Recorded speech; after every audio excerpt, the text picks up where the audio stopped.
I want to start this video by saying that I was wrong about the Phoenix Suns Minnesota Timberwolves series, and I'm happy about it.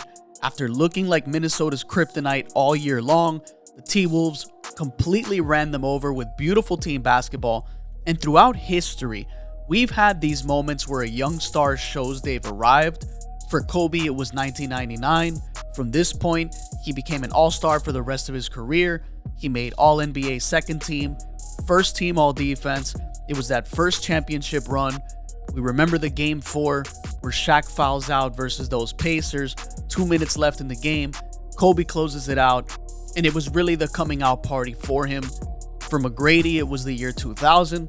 He was a contender for Sixth Man of the Year on the Raptors, then decided he needs to go where he can play more, became a free agent. The Raptors signed and traded him to the Orlando Magic. Then he went from 15 points to 26.8 points per game, and he finished 6th in MVP voting, making his jump like Kobe in year 4. It's year 4 for Anthony Edwards, and he was the best player in the series that had Kevin Durant, Devin Booker, and Bradley Beal in it. It was a statement game for him in Game 1 with 33 points on great efficiency, did it on the defensive end as well, and besides the Game 2 struggle offensively, 36, 9, and 5 in Game 3, and then he had his best game in Game 4 to close the series, 40 points on 56.5% from the field, 7 of 13 from 3, but this series was more than just the Edwards show. This was a message to the league that we, the Timberwolves, are here and we're a problem. Game 2 was a great example of this team's capabilities. You get a bad game out of Towns and Edwards offensively, which should be a win in the books for opposing teams, but you get Mike Conley showing up like old reliable, where Conley's just making shots, finding his teammates, playing hard on defense, making the right decisions, and then we get what we know as the Jaden McDaniels game.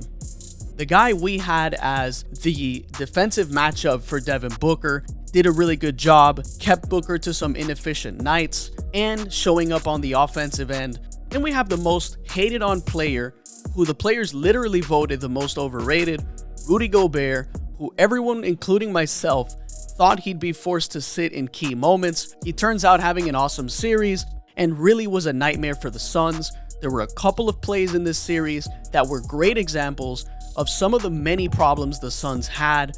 Here's one of them in Game 1. Cat has a one-on-one post-up with KD, and the Suns have opted for blitzes on Cat and Edwards, which I understand, but they blitzed with Nurkic, their only rim protector on the court, and so Gobert just dives down and catches a great pass from Cat for an easy 2 points. There's a moment in Game 4 where they don't have Nurkic on the floor. They basically opt to go a little smaller, and since they don't have rim protection, they are basically a little more aggressive with their blitzes, and so they blitz Ant-Man.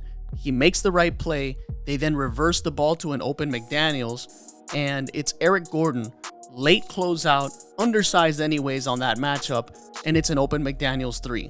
This one really highlighted the Suns' inability to keep guys in front of them, and so opting for blitzes means you're going to be in rotation. If you're in rotation, it requires more communication, and when you're undersized and you're late to those closeouts, you're basically giving up open shots even if you are there at the last second, and it really made blitzing both Cat and Edwards a failed attempt.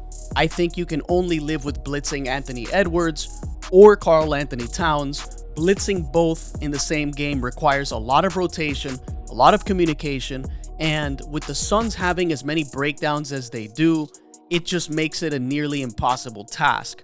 Frank Vogel's going to be the victim of coaching, another flawed roster, a poorly constructed team, but I do feel like he failed when you consider the lack of creativity on both ends of the floor.